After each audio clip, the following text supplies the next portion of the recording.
So welcome everybody to Spill the Coffee. I'm so excited that everybody's here this morning with us. But my presentation really is quite straightforward. There's only three things I want to talk about today, which are honest conversations, goals, and a plan. That's the only three things that I want to talk about today. Honest conversations, goals, and plans. But before I dive into what it is that I do, I wanted to just take a quick, screenshot of where the financial services industry is today and why we needed to change things up a bit. So if you'll notice that most of you who are working with an advisor or a financial planner or investment advisor, is they will, most of them will fall in line on this left-hand side, where they are self-serving or they're selling you some sort of investment product, or they're selling you some sort of insurance product. But I have never met a client when I ask them like, hey, can you tell me more about this insurance? Like, why did you buy it? And most of the answers are like, oh, well, the guy came to my clinic and I ended up just buying something, and because I know I needed insurance, so I ended up buying it. But I don't really know like why it's bought the way it's bought, where it's structured. Is it inside my corporation? Is it inside my personally? I don't really know all of the details. I just know I needed some life insurance, so I ended up buying it. Or when it comes to investments, when the markets are doing well, the guy looks like a rock star, right? But if the markets are down like they are right now, you'll probably hear something along the lines of, oh, well, you know, Mr. X, it's a long-term investment, you know, let's just give it some more time and you know, let's figure it out over the next like 2 to 5 years or so, right? So it's really all the same types of conversations.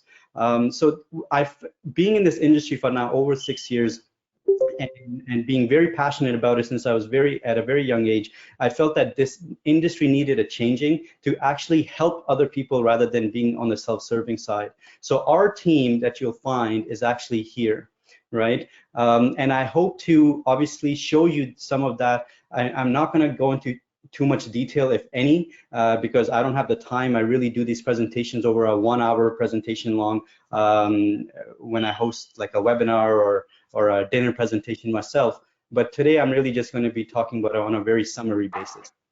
So why are we here? So the reason why we're here is because of our vision. So our vision for our practice is, and our vision meaning basically what it is that we stand for, is that we help established and successful medical professionals and business owners live a rich, fulfilling life. That is our main client base. All of our clients that we work with are either doctors, dentists, or established and successful business owners. So we picked this niche market for us a while back because we felt that most of these individuals are looking for something that's more than money, right? It has to have a purpose. There's something more than just accumulating wealth. There's a lot more us to offer. So we started focusing our practice on what are all the ways we can actually help these people live a rich, fulfilling life. And how does that work? Well, it starts off with what we call, again, honest conversations, which itself will lead to goals, which will itself will lead to a plan, right? So let's first start off with an honest conversation. So what is an honest conversation? An honest conversation is a wonderful and insightful conversation about you and your life. Now, when we have these conversations, we ask such questions such as, what does a rich, fulfilling life mean to you? What is the purpose of money to you? What are your top priorities? Why do you do what you do? Who is important to you in your life? Right? It's really a conversation that we spend probably about like an hour and a half on, because it's very important that we know who you are at the core of it. You have to be some sort of the right individual for us to be a fit, right? There's some people who I've met and they actually tell me that what their main purpose is to get maximized rate of returns, maximize their wealth, and just have as much money as possible. And then the question I've asked them is, okay, so from what I'm hearing is, do you want to be the richest person in the cemetery? And a lot of the answer is no. Right? There has to be something more to life than just accumulating wealth, right? And accumulating wealth is great, but it has to serve a purpose and it has to have a goal. And that's where we come in with an actual action plan to help you achieve that goal. So all in all, an honest conversation is basically, again, like a wonderful and insightful conversation about you and your life. This in itself will automatically lead to goals, right? So if you were to ask me what's important to me, I would tell you my 2-year-old daughter. I have a son on the way. It'll be a quarantine baby. So protection for my family and us is important.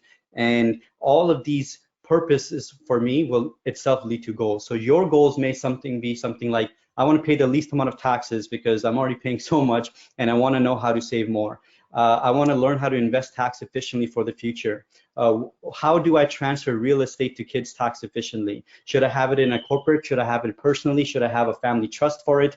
How do I structure my real estate portfolio to make sure that my kids will actually get the most of it, rather than Justin Trudeau is going to take up half of it and be smiling and be very happy about it? So that might be one of your goals. What if you want to buy a family cottage, right? What's the most tax efficient way to buy a family cottage, right? What if I told you that you can actually buy a family cottage using corporate assets personally, but actually not paying any capital gains or dividends tax on it, right? So all of these strategies exist in the Income Tax Act. It's just that we spend so much time and years learning about all the ways that we can actually help fellow medical professionals and business owners, and utilizing your corporation in the right way to actually come up with these strategies.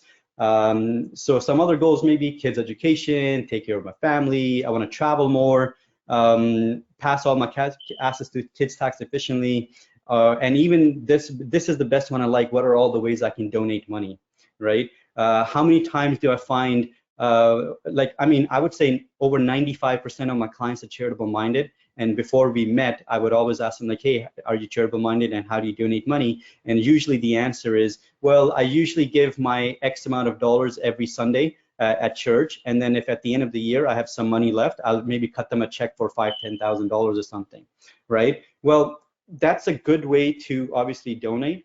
But one of my pet peeves is, if you're gonna donate money, you want to at least have it the most tax efficient way possible. So there's actually like over 6 or 7 ways to donate money through your corporation and personally that are much more tax effective than just cutting a check at the end of the year, right? So again, all of these goals, we've spent so much time in figuring out, like, okay, this is one of your goals. Here's 5 ways to achieve that goal, right? And you might say, okay, you know what? I like 1. I hate number 2. I like 3. But I kind of really like option number 5 as well. So is there a way we can hybrid the 3 options and come up with an ideal situation for me? And yeah, obviously we can do that, right? But again, the point here is, if there's a goal, there's usually a lot of options out there for you to achieve that. So this reminds me of a story that my daughter she's turning 2 now. So last year on her first birthday, we held a little birthday party for her, and we got a whole bunch of gifts, all the people that came over, family and friends, we bought her some gifts. And I don't know about you guys, but when I was a kid, I used to get like toys. That would be the best birthday party, right? But for some reason, my daughter ended up getting a lot of books. I don't know if people know, but a 1-year-old cannot actually read. But I think more people are more conscious now, and they don't want to, provide screen apps or something like that. They just want to maybe give a book and feel like, hey, you know what, we're doing our part. So regardless, I got this book. I'm an avid reader, so I had to dive into some of them and see what they're all about, these children's stories. So one of them was an old family favorite of Alice in Wonderland.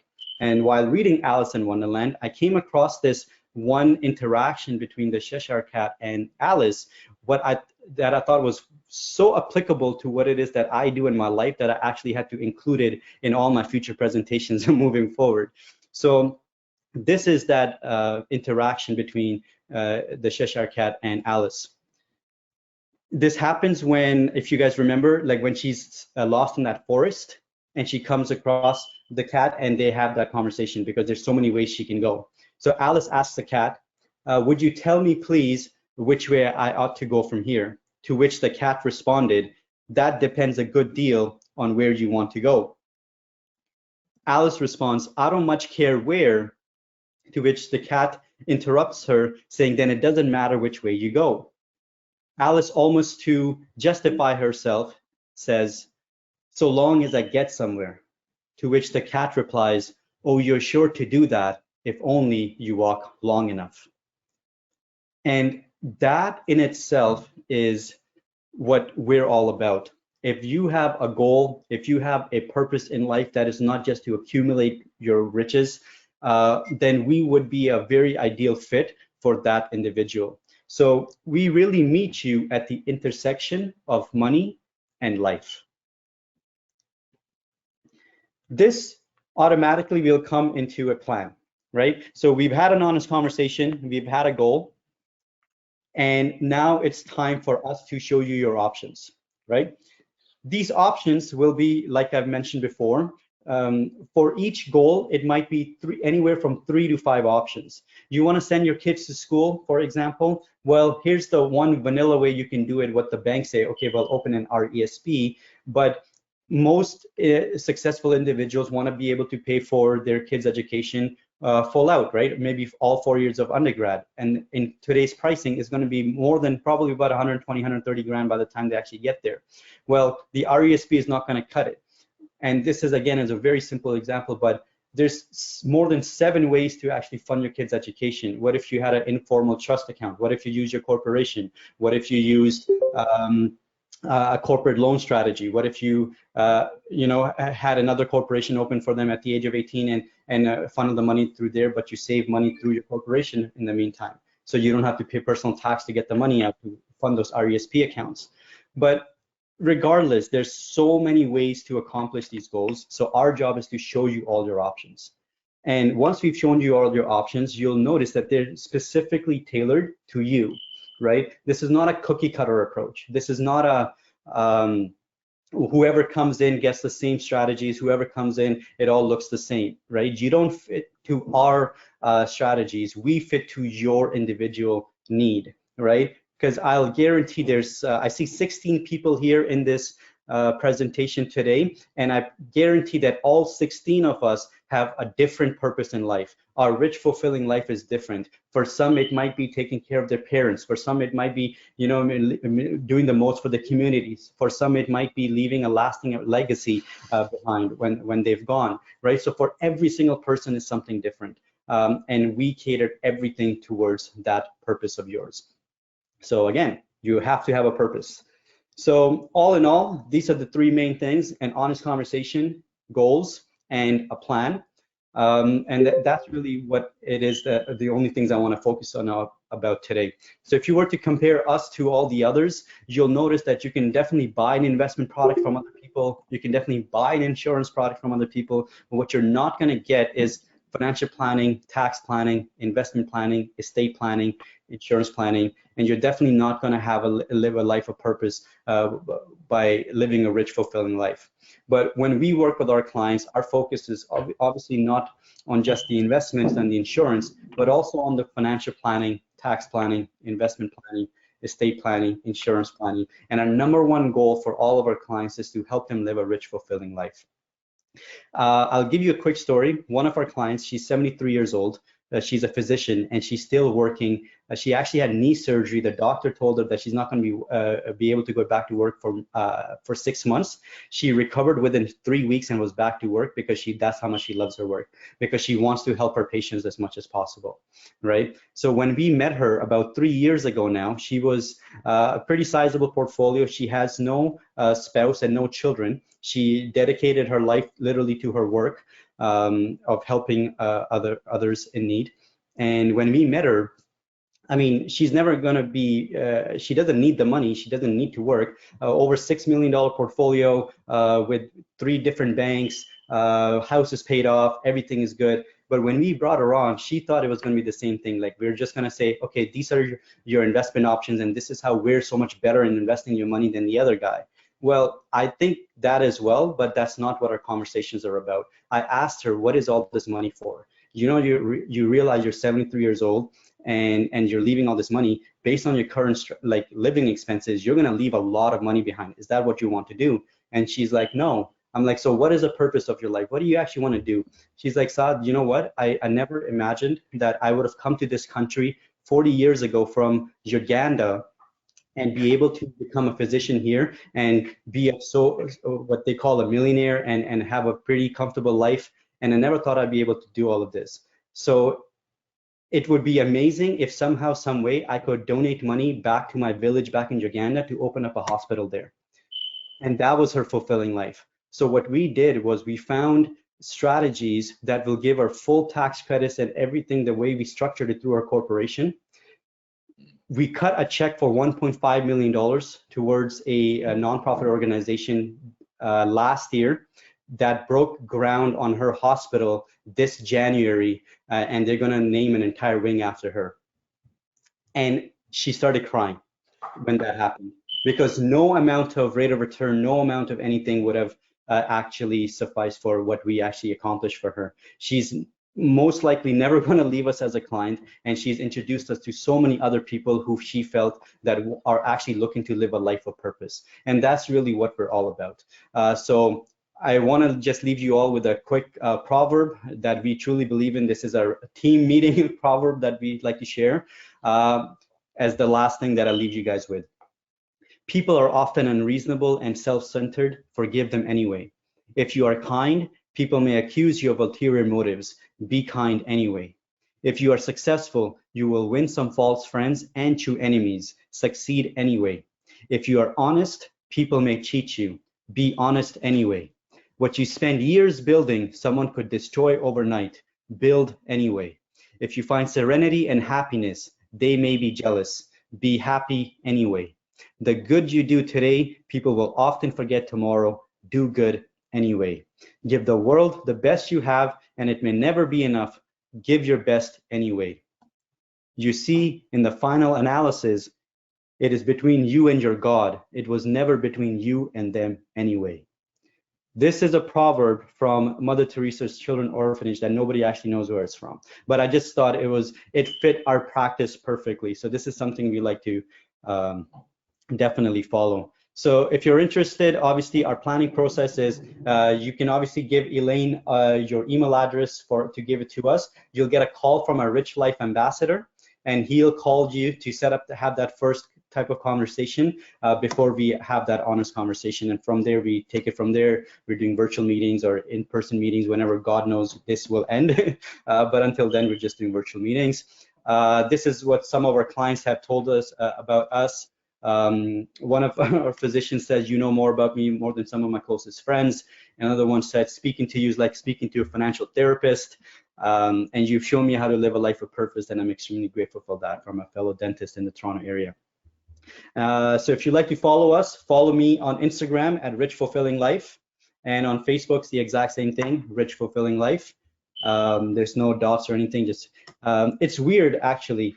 Rich Fulfilling Life, I had to use no underscores, no dots. You're telling me in a world with 7 billion people, nobody ever came up with Rich Fulfilling Life. So I thought it was definitely interesting. So follow us on Rich Fulfilling Life on Instagram and Facebook. And with that in mind, thank you so much for your time. Hopefully, I think I'm right there on 15, 20 minutes or so. I really appreciate it. Thank you, John. Thank you, Elaine. Thank you, Soula. And thank you, everybody, for listening to me. That was great, Saad. I love the proverb. It's great. Great message.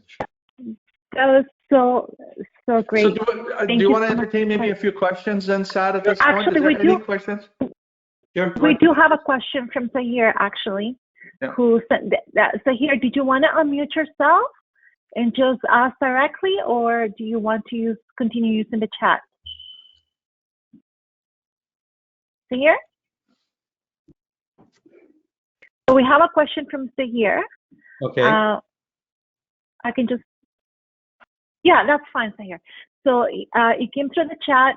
Sahir would like to know, can you teach us how to live a rich, fulfilling life? So that's a very good question, Zahir. So I actually did a keynote speech on how to live a rich, fulfilling life last year to over 600 advisors across Canada to help their clients live the rich, fulfilling life. And so for us, a rich, fulfilling life really focuses on 5 main things. It's focusing on your mind, your body, your soul, your work, and your family. So all 5 of these areas is what we take into consideration when we are looking to live a fulfilling life. And we actually help our clients do that. So very quick example that I can give is one individual that we were working with, a dentist, based on his spending habits and the amount of money he was saving every year, very very easily, conservatively, he was probably going to be able to retire with about $11 million. So I asked him that, like, that's pretty awesome. You're working your butt off. You're working 60, 70 hours a week. You have 2-3 clinics now. You're keeping busy. What does this all mean to you? He's like, Saad, this is great, but I have a 2-year-old and a 5-year-old that I'm not even seeing grow up. What if we made a plan that allowed me to still hit my retirement goals, but can I take an extra weekend off maybe once in a while, or maybe I take a long weekend once a month or something, so we can maybe go camping and I can spend that time with my children? Because right now I'm working too much and all of this money is great, but I'm going to miss my kids growing up. So the plan we came back with is going to make his retirement go from 11 million to about 9 million. It's a $2 million loss, but guess what? He gave that up in a second. It didn't matter anymore because he's going to be able to take an extra long weekend off once a month. So it's 12 mini vacations a year where he's actually going to be no phones, no clinic, no nothing, and be able to spend that time with his kids. So when we talk about rich, fulfilling life, it's mind, body, soul, work, family, and we want to focus on all 5. So hopefully that answers your question. So yes, time to pivot, not panic. Okay, and you'll see at the bottom there, I say excel now and beyond COVID-19. Okay, go ahead, John. So in my presentation, we're gonna just review what I feel, and again, please know this is only my opinion. It doesn't mean, you know, there's other presentations out there. This is how I feel, and this is what works for me. Okay, here we go. See the girl way over here panicking. That was me a minute ago or so, 10 minutes ago. So we all want to be over in this side. We want to be taking this time of COVID to just relax and you know, gather our thoughts and make a plan. So looking at this, which one are you? Okay, most people, I would say about a month ago, we're in the panic stage, but I think we're more of us are going over to realizing, no, this is gonna work, we're gonna make it work, it's a new reality. Okay, John, the next one. So here we go. How do we make this mess work? You see the lady with the light bulb there, and we're gonna create a plan. We're gonna take this mess and make it happen for us. Okay, next one. Okay, what you should do during this time of COVID-19. You should be reviewing, you should be assessing, so getting ready to pivot or to shift your business and also your mindset. How to leverage downtime for recovery, okay?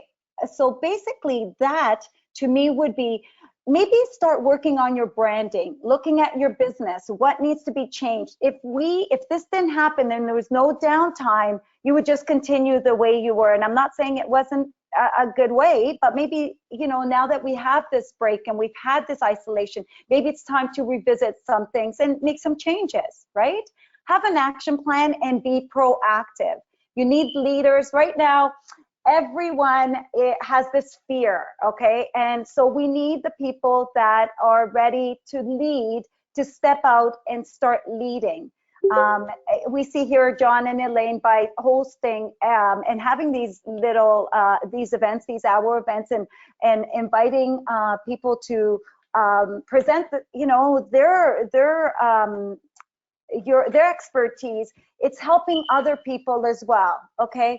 I'm a very positive person. So a lot of people say, well, I see things with, rose-colored glasses. Yeah, I do. And I like it like that. So I actually, when I see a problem, I feel there's always a solution, and I find a solution and something that is doable. Okay, so be optimistic. As they say, and this shall pass. Next one, John. Okay. What will be the new norm? And Wendy, I want you to know I put down all reality after your presentation last week, because I figured, yes, everyone's using the new, what is the new norm? And what is normal anyways, and what is the reality? We're kind of all in limbo right now. And the other thing I know is that my reality may not be your reality. Okay, so let's keep all that in mind. How to turn fear into of the unknown into fuel to rebuild something better. Okay, so think about that. So if we have that, hold on, John. Yeah, okay, that's fine. Just, yeah, thanks, thank you. If we have, we have that fear, so we can't just sit in the fear. To get through it, use it to think of what's next. What are you going to do next? We have to go back. We will go back to the new norm, the new reality. So what can we do to get through it? And I don't believe in hiding the fear. I believe in facing it and just moving forward together. It may not be perfect, but it will work out. Okay? So be, again, positive for the future. Next. Okay, busy after COVID-19, getting back. Okay, stay positive, stay focused, stay strong. Maintaining a perspective is key. Thinking procedures and policies, training, protocols, inventory, equipment, get ready. There's a lot of things you could think of than sitting back and just, just being very upset about this COVID and staying in the fear. There's many things you could look forward to. Start assessing again. Go through there's many procedures, your policies, training. There's every single slide, and I know a lot of the presenters here have said this before, are just modules of stuff as well. So I'm just kind of getting your mind thinking of how to get prepared and ready for when you do open and when you do go back to work. Next. Okay, focus on getting back. Okay, so back, busy after COVID, because it will get busy. Patients have been, we've been off for 2 months now. I don't know, we're hoping, right? And praying to go back the second week of June. So we have been away, so patients haven't been cared for. So it will get busy. Maybe not the first week, maybe not the second, by the third and fourth, I could tell you it's gonna get busy. I've been speaking with patients on behalf of one location, and they are excited to come back. I have yet to speak to a patient that's in fear saying, I really don't think I should make my appointment. People are calling me and I'm pushing them out to August, and they're saying, are you sure you can't see me any earlier than that? So I just want to send that message out there. Your patients will come back. They're waiting for you. So be optimistic about that. Here we have the upside down triangle. The reason I do that is the bottom, we'll start with the dental office, your business. Second thing, which is a little larger, is I find the heart of your practice is your team members, the associates, your staff. So that's the heart of the practice. It's in the middle. And through them, we built this wonderful thing on the existing patients, new patients that we have. And on the side, you'll see this is something that I think should go up in every back room, everywhere that staff come in and out of the building. We are here to serve. Let's remember what dentistry is all about, okay? So we're here to serve the patient. This time is more important than any other time because, again, we don't know what people have gone through during this isolation time. Next. Okay, so we're going to focus on the dental office, new way of doing business. Number one thing, if you are a dentist, I urge you, this is number one thing is your team. Look at your team, your staff.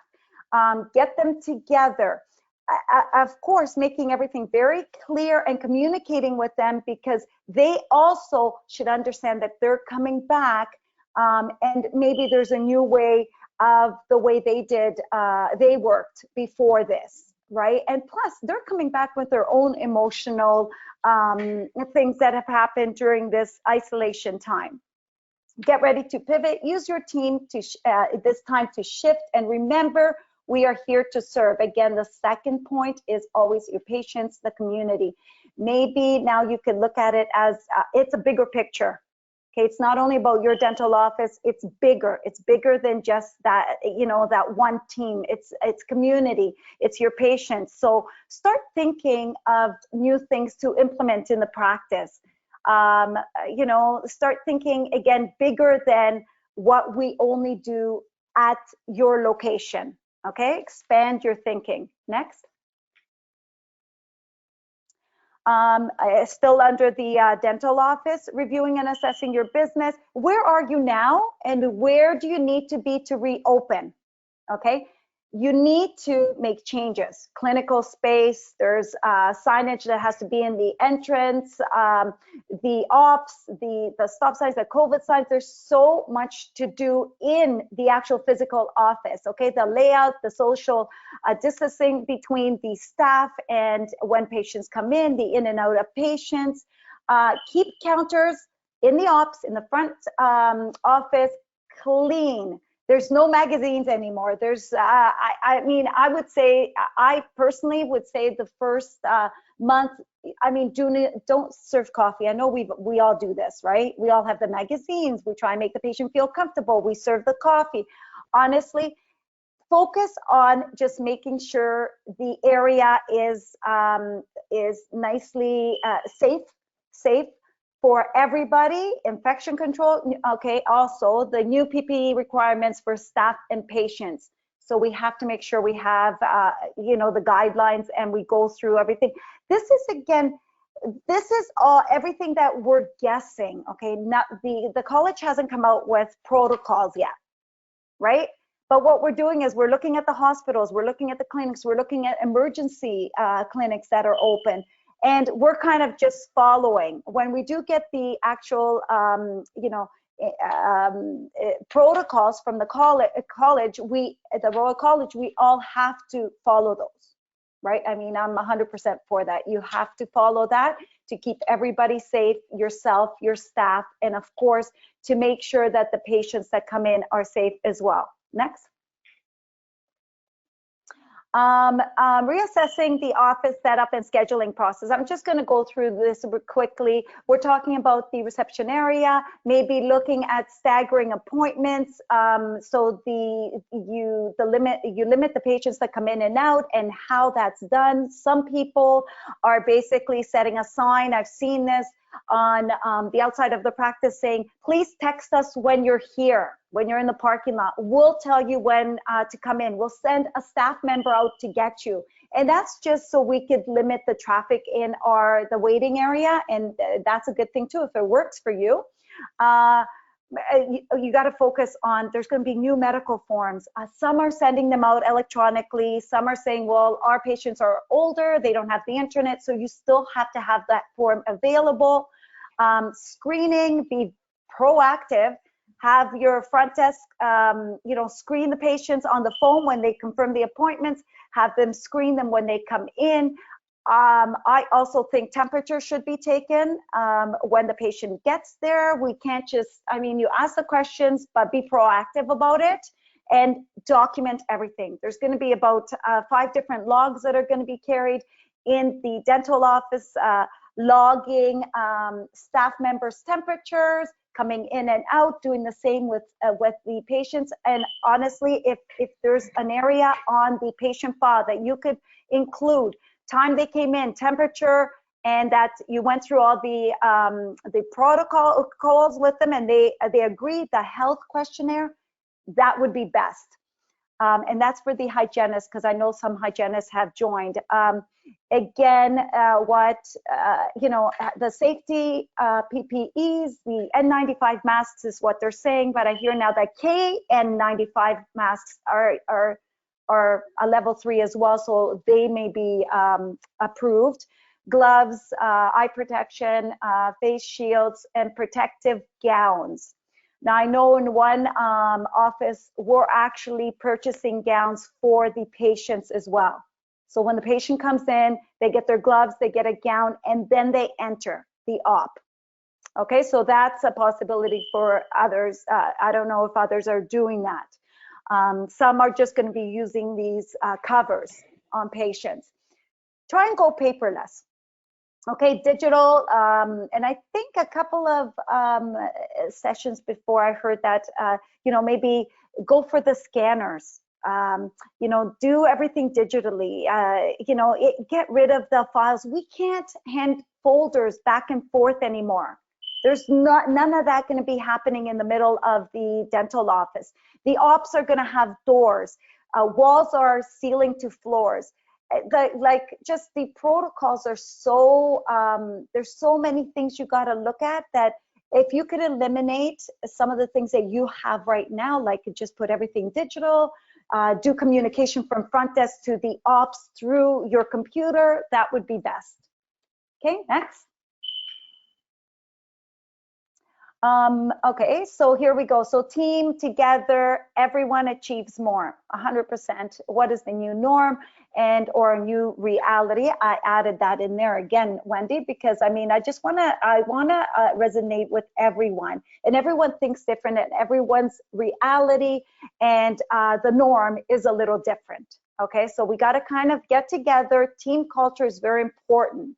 Okay, like I said, to me, it is the heart of your practice.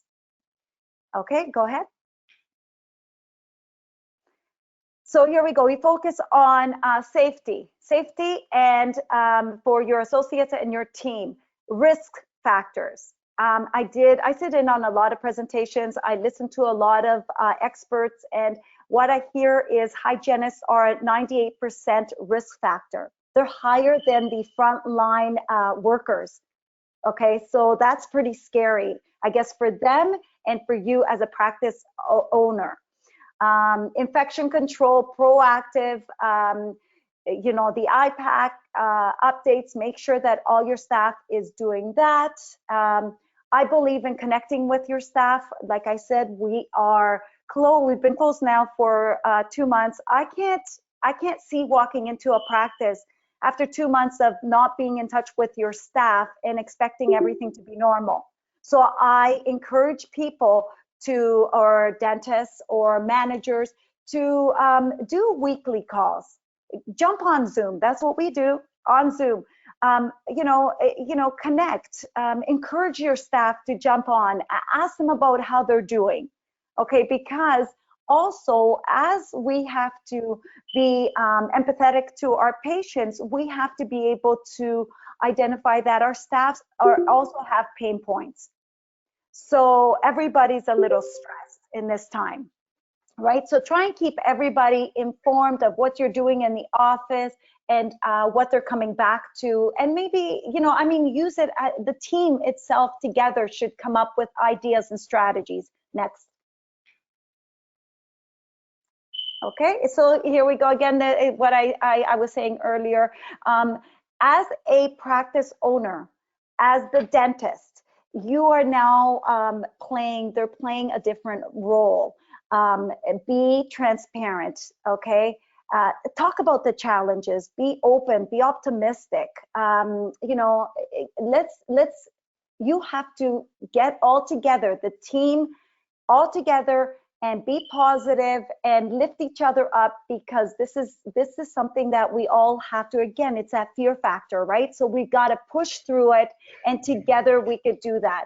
Organize things in the office, be on the same page, make sure everybody does the training so you understand, again, the risk factor, and creating a daily logs will be useful. Okay, so you're gonna have to do that anyways. So start with the staff, the patients, everything else that we continuously have done in the past as well. Go ahead. Okay, existing and new patients, retaining your existing patients and welcoming new patients. Next. Okay, see, I gave you a happy face because this is what our face looks like when we see our patients. We're so happy and we want them to come back. And but we want to make something clear to our patients. We want to make sure that they understand that we've taken the safety measures in our office to make sure that our staff are safe, and also they are safe and they're comfortable in coming back and scheduling their appointments and seeing us, just as well as we would never open if we didn't think it was safe enough for our staff. Okay, give extra time. Like there's going to be it's going to be a little different. It's not even confirming. Your front desk person is going to be they're going to play a major role right now. And I think Angie does that with a lot of training of staff members, right? Angie does that, correct? I think so. And so there's a lot of programs out there. Make sure that they've got the right verbiage that they need, because it's going to start from the phone call of making sure they screen the patient, the way they speak to the patient, they feel comfortable. If you are comfortable and you're very clear and you give all the information to the patient over the phone, this is how the patient is going to come in. They're going to come in feeling safe and positive, and you know, of course, not minding the screening part. Okay, so we need to make sure our front desk person is trained and ready, and the only way you could do that is by, again, this team practice and making sure everyone's on the same page and we support each other and we know what our plan is. You have to have a plan that everybody is going to be part of and everyone's going to follow. Okay, next. I always believe in asking patients for their feedback, even now when I call certain patients, and of course the older ones. This was a suggestion that was made by a friend. Maybe look at your patient base, get a couple of your girls to call anyone over the age of 55. They may not have the internet. 55, I should say 65. They may they actually welcome your calls. They're so happy that someone's calling them. And just call and say, hello, how you doing? How's everything? You know, we'll call you when we open up. We're thinking of you. You know, not really dental related, just to say hello, keep in touch. Patients like that. They like that because they don't want to hear in a couple of weeks, oh, you know what, you're 6 months overdue. I want you to come in and this is what I have for you. No, they don't want to hear that. So they want to know that you cared about them when during this time. Okay, that's going to go a long way. Be available to patients, and that goes to hygienists and dentists. Okay, sometimes they'll talk to the front desk, but as a dentist, usually you go into the op, you do the treatment, you talk about the treatment, and you go. I feel now is going to be a little different, because of what has happened, the COVID-19, the isolation, all that. They're going to be a little bit more, they're going to need a little more from you. So yeah, be patient, again, making those appointments a little longer. Your day, maybe you can't see those 7 patients, you're going to be seeing 5 a day, and maybe that's going to have to, it's going to have to stay like that for the next, couple of months. Focus on serving. How can we help? Give the highest quality of care, okay, to these patients. Next. Empathy, okay? Connection, empathy, and time to pivot, not panic. I think that, again, I think we're getting better. The first couple of weeks was a panic. And I know a lot of offices just kind of closed down and left, and they did nothing for 2 weeks. But now I think we're all kind of realizing, yes, we're going to go back. There's going to be, dentistry is going to, be needed, and our patients are waiting for us. And yes, it's not going to be easy, but we're going to do it, and we're able to do it. And even through all this support, you see how people, love the profession. And to dentists, you didn't go to school and set up, a practice, to leave it all behind. So we will find ways to make it work. And again, your patients are waiting for you. Hygienists, just as important. I know that the risk factor is the highest for hygienists, However, you are needed, and I need all the hygienists to feel very comfortable coming back. Okay, so get the information you need, jump on all these. There's so many Zoom and free webinars that you could jump on. Do what you need to do to feel comfortable in coming back, because that, I want you to know that the patients will feel that. Okay, so be comfortable, and you are needed. Every other position in the dental office is needed as well. The assistants, same thing. They're going to have to be, the PPE is exactly the same as the dentist and the hygienist. Front desk, I personally recommend to the practices that I'm, associated with, that the front desk wears gloves, even though the plexiglass will be up. And we are going to be monitoring, doing the temperature check and the COVID-19 questionnaire. Gloves, I would say for sure. And just kind of, keep your distance, but be friendly and understand where everybody's coming from. Next. Okay, so final thoughts. Look, do you see my doggy? Look how cute he is. Okay, sorry. So to me, this picture shows freedom, okay? Like carefree. So let's, I was on a webinar with Mary Hubbink, founder, and Jeffrey is a spiritual life coach, and we jump on these calls every week. And, the end of this week's call was, let go of how things were done, and let's see what we could create. So it's a new norm, a new reality. Everything's new. So if there's any change that you ever wanted to make, this is the time to do it. There is no wrong, okay? But do it and move forward and be positive. One more, I believe. There's one more slide. Sorry, does it mean I can finally take up ballet? Yeah. Was there one more slide? Maybe not. No, that was it. Is that okay? I thought that there was one Only more. if you wear a tutu. Yeah. Honestly, thank you so much to Elaine and John. This platform that you guys have put together, yes, Wendy's clapping. It's awesome. Honestly, I've shared this with everybody, and I know I put it on all my social media, because I've attended, and every session has given me something to think about. I've learned something, and I really appreciate it. Thank you. Well, thank you so much, Soula. Thank you for your wonderful presentation. So I'm not even sure what time it is. See, it is 12:09. 12:09. So for those that have to leave, that's great. But that's fine. But there may be those that can stay and have some questions for Soula. So I'm sure Soula would like to answer them. Yeah. Or share your comments. Dr. Haddad says, I love it. Loved it. Oh, thank you.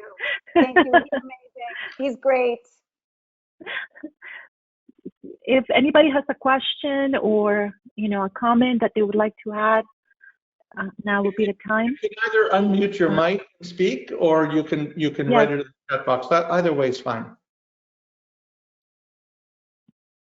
And I appreciate the everybody being waiting for my slide presentation. I work on Zoom mostly, and I thought how hard could this be? Sure, I could share my screen, and there we go. And Saad even told me, you should try it, Soula. Yeah, Saad, I didn't. I told you yesterday, I'm like, make sure you take 10 minutes and just do it. I've done this many times. Yes. So Virginia has a comment saying, thank you so much for this opportunity. And Dr. Haddad says, Soula, I love your positivity. And I have to say, Soula, there is a lot of doom and gloom out there, but with your presentation, I love the way that you see things and to keep everything upbeat. I just wanted to share with you something. It made me think about when you touched on the creativity and be creative and take time in this opportunity to grow. I was reminded of this, and I've seen it somewhere, probably on LinkedIn, about a shark a shark in a fish tank will grow to 8 inches. But if you put that same shark in the ocean, it will grow to 8 feet or more.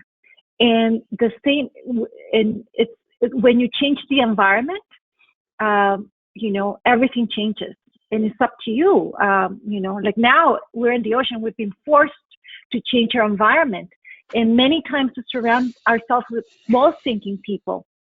And I love the way that you think that you actually are in the trenches, that you are actually talking to patients right now and asking for the feedback.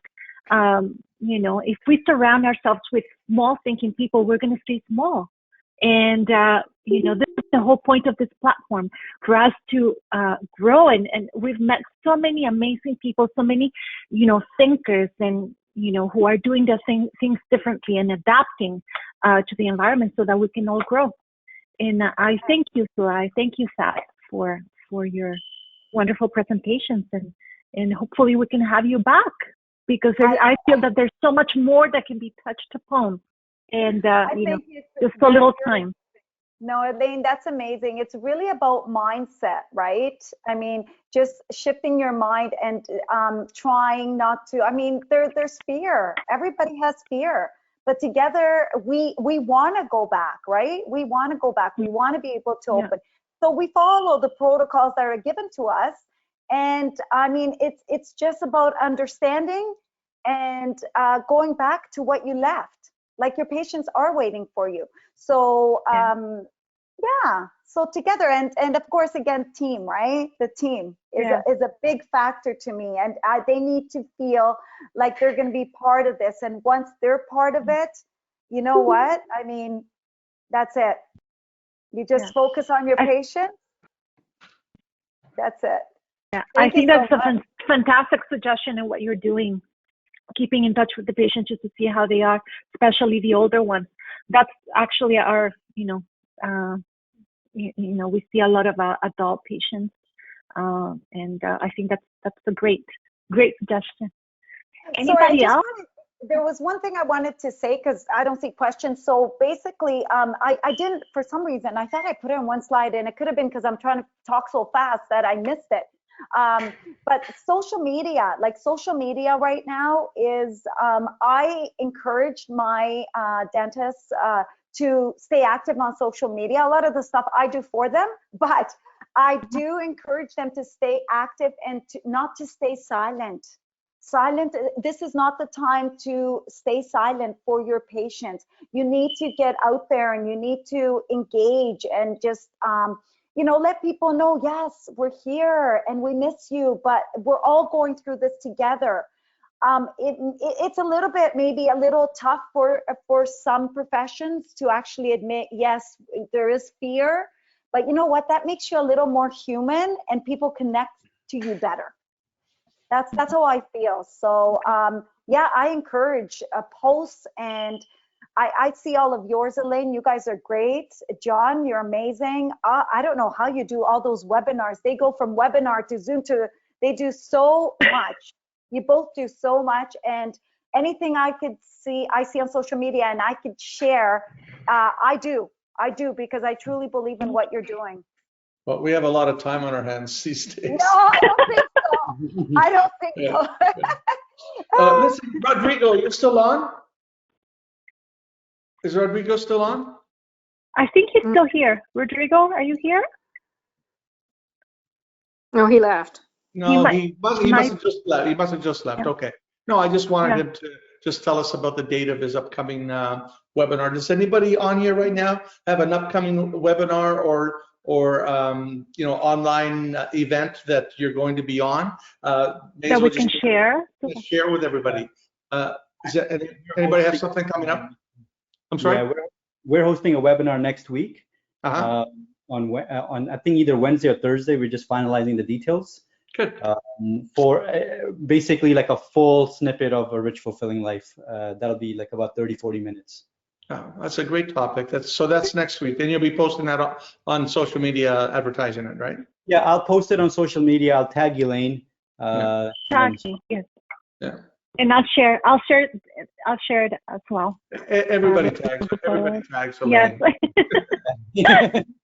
John, you have It's Instagram? Sorry, Dr. Hudson. Dad says sorry, no video, but he's here. Oh, yeah. He's here in So spirit. do you want to just jump on, Rodrigo, and Maybe just unmute your mic. tell us about your, unmute your mic. Tell us about your event coming up.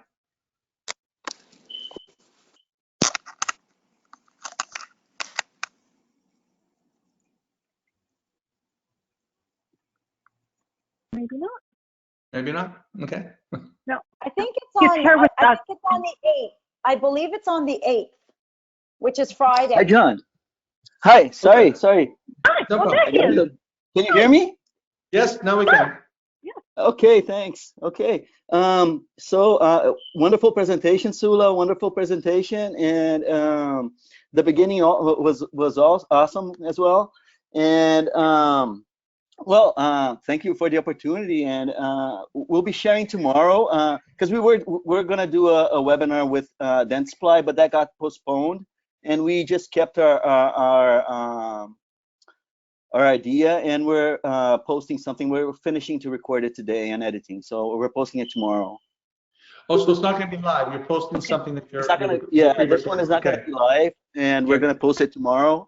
And we're pretty excited because it's about IPAC, but there's some new info, and like I think, in my opinion, we can't attain to what the regulatory bodies are saying now. Of course, this is where we're going, but we got to get prepared, right? And I know, I think, I mean, all the regulatory bodies are telling us not to spend and not to do any rentals, but there are stuff that we know are gonna happen definitely, and we know, like, there's no way for us to be getting people for aerosol generating procedures today in an open bay office, right? So these are the kinds of things I think we should be looking at, because if they say, okay, you can open in 2 weeks, and then we're always waiting for our colleges to put on the regulations, and we can't be waiting, right? So I think it's something we gotta be more proactive, and I love how you positioned yourself, and that's Soula, and that's basically what we're gonna do tomorrow as well. Yeah. Well, I think the RCVSO has actually advised us that it definitely has to be closed all the way to the ceiling, and preferably, to date, from the latest I've heard, is that preferably a door. Now, I don't understand how, okay, you're concerned about having it closed all the way up and to have preferably a door. I mean, you know, either it's important to isolate the room or not. So I have a feeling they're going to be revising that further before it's official, right?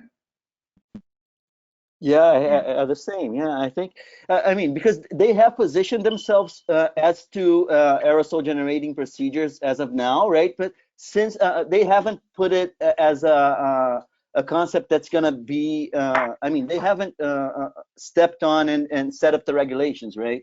So it's not a concept that's going to have to be the future, right? And I mean, but eventually it's going to be, right? Yeah, I was very pleased to see the teledentistry information come out just recently, because, you know, it went from just being able to use teledentistry for some very specific things to do with urgent care to being able to do consultations and follow-ups and so forth. So that is going to be so helpful for us to be able to just divert that much traffic from our practices to just over the phone or over some type of a web-based, you know, interface. So they finally have that in writing for us, and that's great. I was very happy to see that. We had a comment from Sham Nakir saying, "Thank you so much for the amazing presentation," and I believe that he's left. Oh, thank you. It's a female doctor. Dr. Sham. Okay. Yeah, she's located in South. Yes, I think John, she's been to your clinic. Dr. Sham. Oh, wow. Yes, she brought her staff as well. She did a training. Yeah. That is such a small world. This is amazing. I love it. Absolutely love it. This is why this platform is amazing, because we share, right? There's so many of us that have different, you know, areas of expertise, and together, this is why I'm very optimistic, very. Yeah, we're supporting each other. This is what we, Well, we should be doing.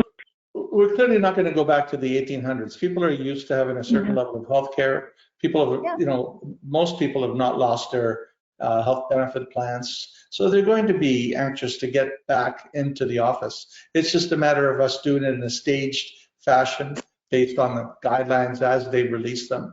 But, we're going to get back to what we had. It's just, we have to weather the storm until we get there. In other words, what I mean by that is like the reduced cash flow. That's going to be the hardest part for the offices that were marginal, that were, I feel for them, because this is going to be very difficult for some offices, some businesses in general. It's going to be difficult. But if you can weather this and just wait it out, we'll get back to where we were eventually. I mean, this is not here forever, but anyway, I think the government and adapt to the new reality. The government has done a lot to be able to help those marginal businesses, and that's probably not over yet. If this continues to be a little bit longer than what they forecasted or they're thinking, I'm sure they're going to actually put more things in place, because they've demonstrated a real concern to be able to want to help the small business sector and keep them afloat. Yes, and we have to, and we should also support too. I know I don't believe in this is a time to like sit back and save, and no, do what you normally do. Support your local businesses. Support each other. And Wendy was talking about how we're all in the same storm, but on different boats. I've heard that. Yeah, I've heard this saying before as well. So weather the storm, but everybody weathers it in different ways, right? Be aware that everybody's in a different boat, meaning it depends on their, situation. But again, it's a storm that we all have to go through, right? So ride the wave, okay? Because there is a landing, and we're all going to get there. Well, thank you so much, and I really appreciate you both taking the time. And again, I would love to have you both in the future, expanding on more of, I know that we're just touching a little bit of, big topics that are very, very important for everybody to know. And I like that I don't want to be the richest corpse in the cemetery. But you know what? I don't think I'll have that problem. No, I don't think I'm gonna. Right now. Yeah, I'll make sure I spend it all, Elaine. I don't think I have that problem. No, I really appreciate this opportunity, Elaine. And obviously, first of all, Soula, how we connected and how it just took off from there. And then, of course, John, yourself, thank you so much for having me here. I really appreciate it. And hopefully it brought some insight to all of you. So hopefully it helped. When this is all over, we can probably meet, all of us and do like a recap. When we're allowed to, we can have a party at my facility there at the CE Center. Yes. Ordering some food. We got plenty of booze there. We got a wine fridge. We're good. John, you know that this is recorded, right? So we could play it back. Yeah, this is recorded. Yes. Yeah, this is good. No, hey, listen, I'm Italian. I'm already in. I'm always in for a party with lots of food. You're Greek, so you get what I'm talking about. So. Good. So with that, Dr. Haas, we're all in. Yeah, good. We've made so many wonderful friendships. This is, if there's anything that you can see, the silver lining is, all the wonderful people that we've actually gotten to know, a little bit more, and all the amazing ideas and thinking that, they're sharing with us. So. Yeah. All good. For sure, John. We'll have a party. No, we'll have a party. Yeah. All right. Anyway, Take care, everybody. 12:26. Thank you so much. And I just want to tell you, for next week, our guest speaker will be Angie Drinick. Oh. And good. yes, so she will be speaking to us about patient psychology and team psychology. So I think that looking she's forward gone to too it. because she had to go. But anyway, thank you. Thank you so much. Have a Thank you wonderful both day. very much. Take care, everybody. Thank Stay safe. Whoever Thank wants you. to join Bye. for drinks at 3 o'clock, you can also find a link in my John's LinkedIn or my LinkedIn for Speakeasy, which is today at 3 to 5. And usually, you know, gets a little bit wild, a little bit wilder than. Than this, right? So, thank you so much, everyone. Thanks. Ciao. Have a wonderful day. Bye.